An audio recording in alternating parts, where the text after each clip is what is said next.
Welcome back to all of our Champagne Club members. This month we have a very interesting theme.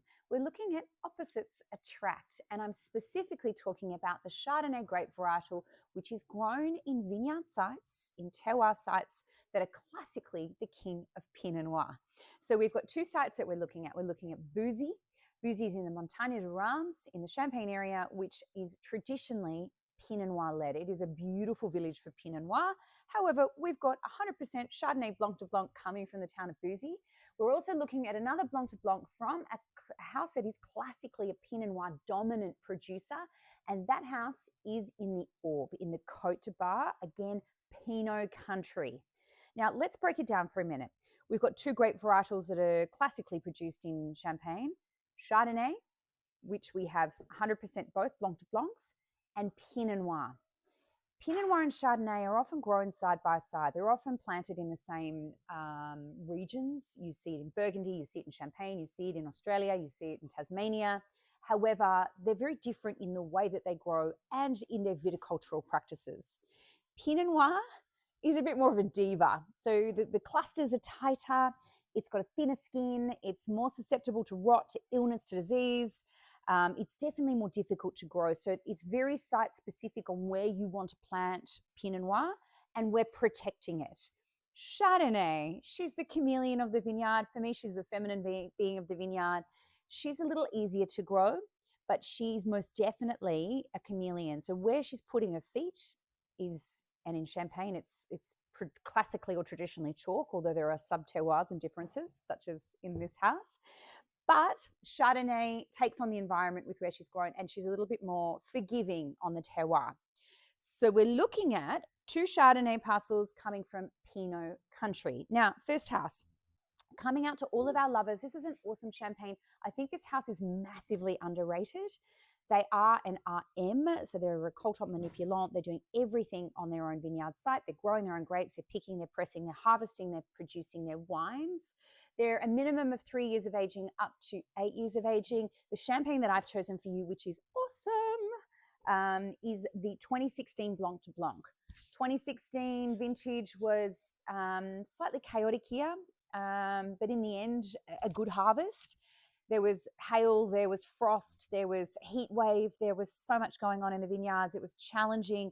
Some late sun in the summer saved the harvest. We ended up with a fairly small crop, but a very good crop nonetheless. So all fruit from 2016, 7 years in the cellar, 4 grams dosage, all Chardonnay, as I said, stainless steel, full malolactic fermentation. Now, you're growing, this house is located in the Côte de Bar down in the south, so warmer climate conditions.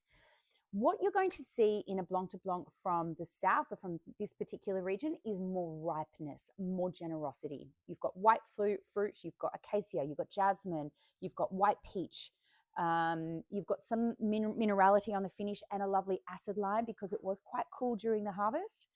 But you've got more ripeness and more generosity. My food pairing with this wine, I'm thinking a lobster pasta, something a bit richer, maybe some scallops just drowned in butter and some garlic. But this wine definitely has a lot of generosity, both from its positioning in terms of being south. So further down south is warmer. They've got Kimmeridgian clay rather than that pure steely minerality coming from the Côte de Blanc. So more generosity, more ripeness, more roundness.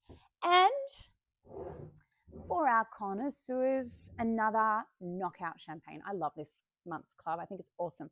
The second producer is Georges Vassal. Georges Vassal is an uber passionate winemaker, a really, really good winemaker, and a man who really goes to a lot of effort for his viticulture and his innovations within the vineyard. He was the mayor of Bouzy for 25 years, and he also worked for some of the bigger houses, Perrier-Jouet, Mumm, Monopole. So he was very instrumental in the winemaking teams in those bigger houses, and then brings his expertise into his own family vineyard site. 17 hectares of fruit. Classically, they're in Bouzy, so the house is 90% Pinot Noir. But for the wine that we're bringing out to you, it is another Blanc de Blanc. You can see from the beautiful bottle, outstanding wine. again, what you're going to end up with is more richness, more generosity, more roundness. This is not a vintage. More depth of flavor, more vinosity. So you can actually pair this wine with something that's a bit richer. So for me personally, I'm doing pork or I'm doing some kind of mushroom dish. It could be mushroom with impasta.